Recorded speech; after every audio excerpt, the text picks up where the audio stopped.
Well, ladies and gentlemen, welcome to another episode of When Ebenezer Talks. And as you can see, I'm interviewing another caterer, another cook.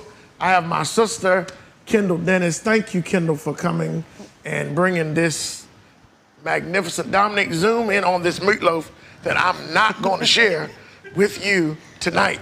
Kendall, tell us a little bit about yourself and just slide into how you got started cooking. Okay. Okay. You fine. I know. I started in the restaurant business at age 16 at the Trawler Restaurant in Exmoor, Virginia, under two owners, the Gaskells from Janesville, Virginia, and the Becks. Okay. And so it wasn't then until I started cooking and not until I went to Stingrays. Okay. Then I went to cooked at Stingrays? Yes, I went to Stingrays, and that's where I learned the quality of food at Stingrays under Ray Haney. Tell us about that, because that's a new term for me. I go food days and preach. What is the quality of food? Tell me about that. Quality of food is you have the low grade, the middle grade, and the high grade. We got high grade tonight. So, you can go and, a lot of my vegetables are fresh vegetables, and that's where I learned from two elderly women that worked at Stingrays, Ellen and Mac. Okay. They did everything homemade, and Ray Haney was top of the line. Even if we were to steam corn, if we steamed corn a little too long, we had to throw it out. Broccoli, we had to throw it out. And he would lay us out and say, oh, no, you done messed it up because of the overcooking process. But, but at that time, I learned the quality of food under Ray Haney's leadership. Okay. So you've been cooking since you were a teenager. Yes. And then you went back, or you continued. Tell us about Kendall's Country Kitchen, which you now own and have owned for several years. Yes. So from Stingrays, I went to Exmoor Diner. Okay. And then from the diner, when I left the diner, I said, before I go into another restaurant, it'd be something of my own. I spoke it then, but not seeing the blessing that was stored upon me. So I was working at New Ravenna. It's a tile mosaic company in Exmoor for 15 years. And new ownership came in to take it over. Okay. So they started weaning out of the salaried employees, which I was one of the last ones to wean out. And then from there, they gave me a stipend, and I lived off that stipend for a year. And then after a year, I went to my husband, my brother, James Nolan Dennis, That's and right. I said, hey, I want to open up a restaurant. And it was a turnkey available at the plaza. And he laughed at me, and I said, if I can do it for somebody else's business, first one in, last one going home, I can do it for us. And so, he still struggled a little bit. So of course he did. That's him. So I asked him again to, lend me some money. We can go see a lawyer, sign documents and all that. And he's like, you're my wife. So he put up the money for me to start the business in 2016 of June. Okay. And then from there, it's been a challenge. He started out with me. He was doing the smoking the ribs and the pulled pork for me. Yeah. And of course, he had to remind me that he had two businesses of his own, farming and trucking. Trucking, that's right. So there was times that I was left hanging without the ribs and the pulled pork, and I'd be a little sad, ran that teary-eyed, but I understood it after he passed. With the long hours, I wanted him there with me, but with the passing of him, God said, I knew I was going to take him home. So I wanted you to run this race because you had to withstand it by yourself and with my help. Okay. And so, from there, I've been running the race. It's been hard. I survived through the pandemic. There was times that I wanted to throw in the towel and say, hey, let's call it quits. But God said, I got you. Keep going. And, and that was my only strength, just communicating and praying. And God just said, it's nothing but God.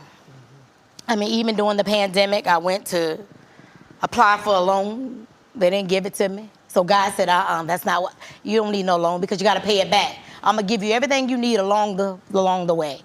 So That's where I've been. As a black female business owner, restaurant business, I've always heard, is can be very challenging. Yes, it is. What has been one of the biggest challenges for you? One of the biggest challenges for me is employees, trying to keep a staff aboard.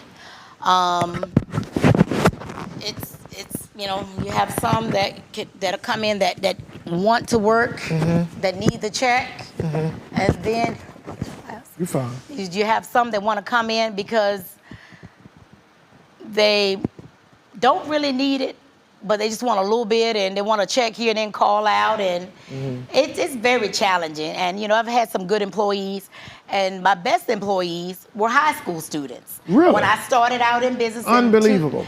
when I started out, the high school students were exceptional. They were making that money, they're waiting tables, and cooking. So I had the high school students in the kitchen and out on the floor, and I started out with my daughters, first of all, and they was like, Mom, we gotta hire people, we're tired. So I started hiring, it became high school students, so some of my daughter's friends. Started at age 16. Okay. And they did an excellent job. Okay. The customer service skills, I'm gonna say it because of their parents, who their parents were when they came in the door, top notch. And it's been kind of hard now to just keep employees. Keep employees, yeah. How did you make it through?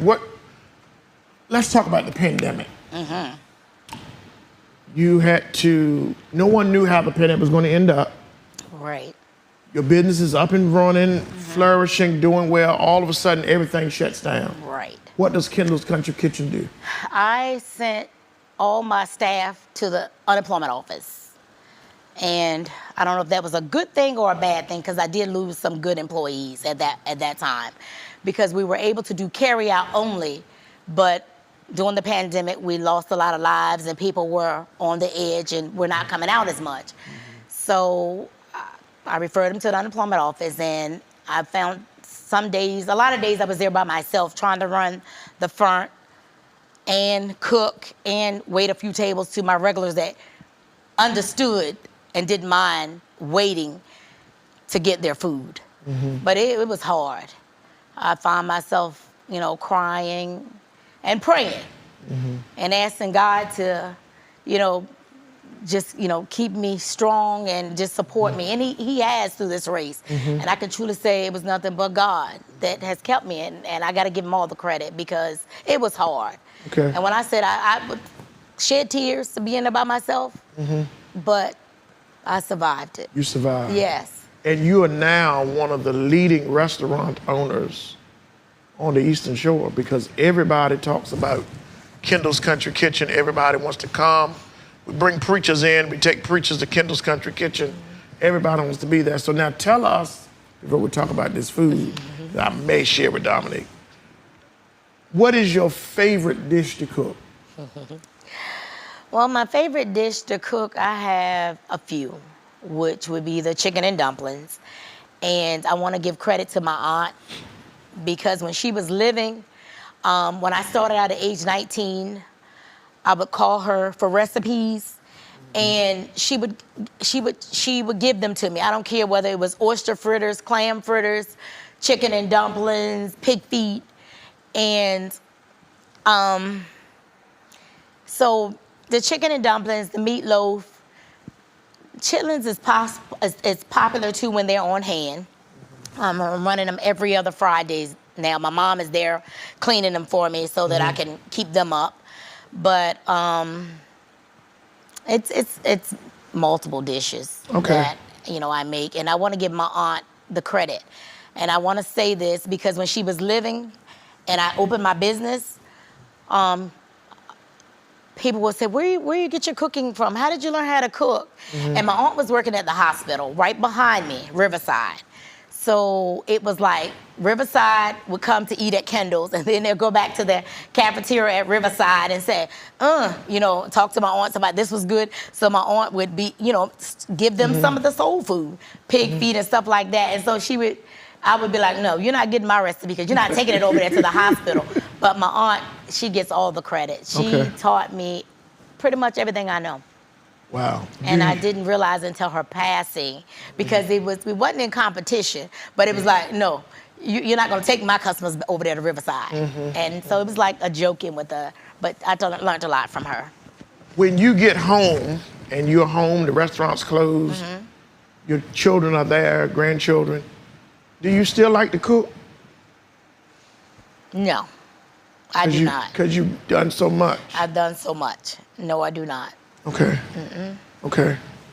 I understand that. I wanted to ask that. I didn't ask any of the other guests that when you got home, and so I wanted to ask you because you have right many grandchildren and you have children, and so I wanted to know how you maneuver when you shut the restaurant down. Well, my daughter with the kids, she cooks for them, and their aunt cooked for them. Okay. So, you know, where they reside. But it's not Kendall's cooking. No. Holidays, it's better. Don't take that. Holidays, it may be Kendall's cooking, but this year, my daughter cooked herself for her kids. Okay. And she did a whole Thanksgiving meal, so kudos off to her. Okay. But, okay. Now, what does Kendall like to do to relax? Because you can't cook these pretty greens and sweet potatoes and meatloaf 24/7. How do you find time to relax and not burn yourself out? I go to get my hair done. I get a pedicure and spend a little time at the mall. Okay. And I just spend some time alone. Okay. Yeah. Tell us about this meal. What have you prepared for us tonight? I prepared a meatloaf, turkey wings, and I have a variety of sides that I do daily, which I brought out the mac and cheese, the homemade mashed potatoes, homemade cabbage, homemade collard greens, and homemade candied sweet potatoes. I need you all to really be here to see how pretty this food looks. It looks like it needs to be on Food Network, in a magazine. Dominique, I may share some of this with you. This food looks amazing, Kendall. Tell us about your hours.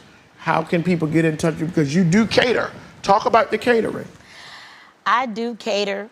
I have stopped my aunt, Michelle Johnson, who passed away. She used to do catering.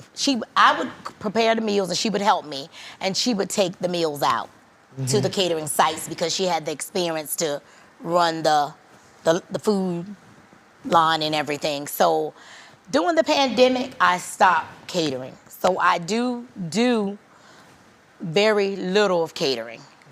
So, you know, so call me up, hey, can you, and, you know, if it's pick up and take out, I do that. But I don't have the staff on hand to do a successful catering. So now when I get calls for catering, I refer them to, help me out, M&T. M&T Catering. Yeah. So I do MTM. Chris Matthews. Yeah. So when I do get a call for catering, funerals or whatever, I give them Chris Matthews' phone number. Okay. So yeah. Okay. Well, Kendall, thank you so much for coming to be here, allowing us to interview tonight. Tell everybody the hours of operation. How can they find you? Somebody may be living somewhere and may be coming through and want to just come to Kendall's. Listen, if you come on the Eastern Shore, you don't want to leave until you come to Kendall's Country Kitchen. Tell us how they can find you. You can find me at 25258 Langford Highway, Only, Virginia, at the Four Corner Plaza behind the Royal Farms.